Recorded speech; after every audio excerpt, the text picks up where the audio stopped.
A significant development on day 13 of the search for the missing Malaysia Airlines flight MH370. Search aircraft and ships are investigating two objects floating in the southern Indian Ocean off Australia. Australia has dispatched aircraft and ships to the area, which is about 2,500 kilometres southwest of Perth. That's near the southern search corridor identified by Malaysia earlier this week. The two objects were spotted by satellite, one of them estimated to be 24 metres long, and the second object is about 5 metres long. Officials cautioned it could take several days to confirm if the objects were parts of the missing plane, but they say the images are credible enough to send resources to the area.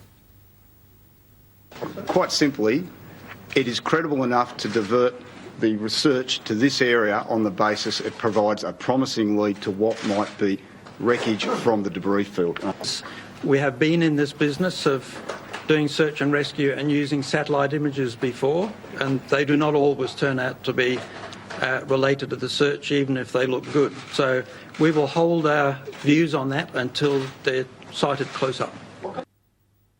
There is a credible lead, and that credible lead requires us overnight to be verified and corroborated. That gives us hope. As long as there's hope, we will continue. And that is why I said that it is a priority to find the aircraft and possibly the black box. But to be fair to the families, we must also show that we must never give up hope. Well, an Australian aircraft is already at the scene, but so far no debris has been sighted. 3 more aircraft from the US and New Zealand are on their way. On the waters, a merchant ship diverted for the task is also arriving in the area. Australia has also sent a warship to accommodate any recovery of large items, but the vessel is still some days away. It's an indication of how challenging the task is, as explained by Reuters Deputy Bureau Chief for Australia and New Zealand, Jane Wardell. The two objects that have been identified by the Australians on the satellite are actually in a very remote part of the already vast southern Indian Ocean. The search area is about 1,500 miles off the Australian coast, or 1,400 miles from Antarctica.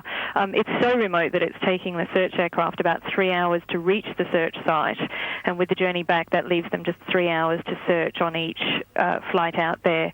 It covers an ocean ridge known as the Naturalist Plateau, which is about 3,500 metres deep. So the depth of the water there will make recovering any black box or data recorders very challenging. It's also an area known for high seas and strong winds. So while the area is a lot smaller than it was a few days ago, it's still a very big challenge. It's going to take quite some time to search, even with the aircraft and the ships that you mentioned heading that way. So it could be several days.